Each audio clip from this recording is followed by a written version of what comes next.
Relationships according to Leia. What not to do. True friendship is a delicate balance of sharing excitement and respecting boundaries. Oprah Winfrey.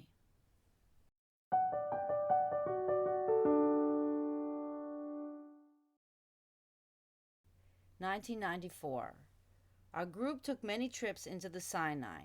On another trip, we decided to venture farther south than Sharm el-Sheikh, down to the southern tip of the peninsula.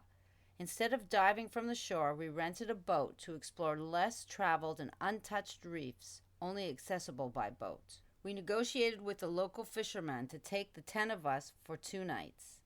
We arranged for him to cook meals for us in the small kitchen on the boat, and we filled our dive tanks with his air compressor. Erik and I were a part of the group that was assigned to sleep at the bow of the boat, under the open sky.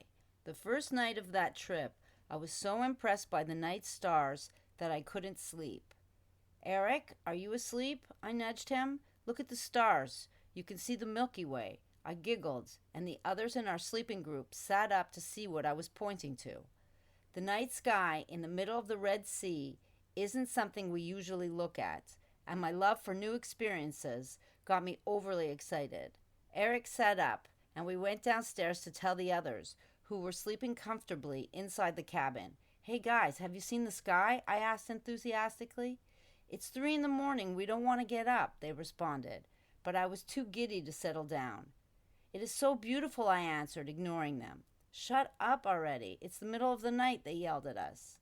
"Just come have a look," I continued excitedly. Erik stood there beside me, grinning from ear to ear. He was the perfect accomplice. My friend Sandy's boyfriend cursed and swore at us until we returned to the bow of the boat. "Shut up and let us sleep," he yelled. The next day, I discovered that they were very angry with me for keeping them up during the night. "You were loud and obnoxious," Sandy said to me, but I shrugged it off. "I was just having fun. Why are you so angry?" I felt betrayed by their indignation. When we got back from the boat expedition, I called Sandy to make peace, but her boyfriend Harold wouldn't pass the phone to her. "Come on, I want to apologize. Let me talk to her," I said.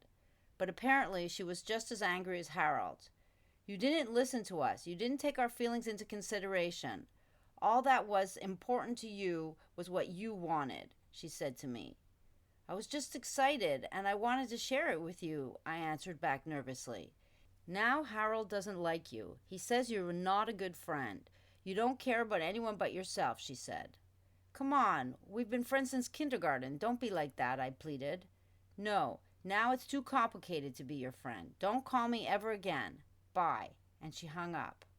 She had never had a boyfriend before, and she didn't want to lose him. Satisfying him and maintaining their relationship was obviously more important to her than keeping me in her life. Erik and I were very good at handling the harder moments, but I was learning that not all personal relationships could be mended as easily. Things had been strained with Kate since her boyfriend's arrival, but I still considered her a cherished part of my life in Israel, until one day she called me from the kibbutz. "Hello?" I answered, puzzled by the unexpected call. "You told them that I smoke weed," she shouted angrily. "Wait, what?" I was taken aback, especially since we hadn't spoken in months. "Is this how you're going to start the conversation?" I asked, sarcasm slipping through. "You have no right to talk about me. That's private," she insisted. "Why does it matter so much? It's the truth," I replied, trying to stay calm but feeling defensive. "It's none of their business. I don't want to talk to you ever again," she screamed.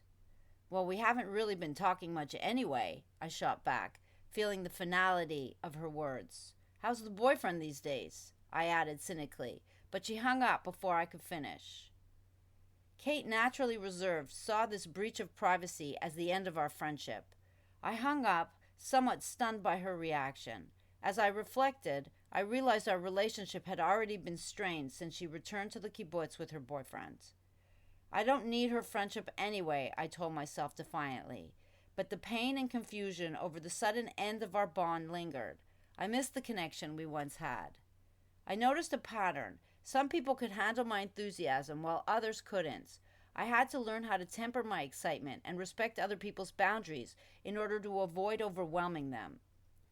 At the same time that I was going through shifting relationships and dealing with my own emotional confusion, I was in my first serious relationship with Erik.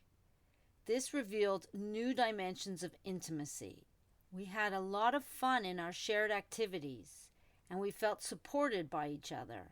But I encountered barriers to connect sexually with Erik, which I tried to ignore. I had boyfriends in high school, and I knew that I could feel more pleasure with a man. In a desperate attempt, I bought a book on the topic, thinking that it would enhance our lovemaking, but it turned out to be more of a lesson in contortionism than intimacy. "Wait, stop! I can't twist my body like that, Erik," I said, nearly losing my balance on the edge of the bed as he released me. The illustrations in the book depicted poses that seemed impossible. Exhaling loudly, I said, "I should have gotten a book with photographs. These drawings don't make any sense." "What? You can do it. Look at the drawing. It's easy for you," Erik said, wide-eyed and grinning. "I don't think this artist ever tried these positions, Erik. I just can't do them. I'm not a contortionist," I replied. After that, we never revisited the book, and these significant issues remained unresolved between us.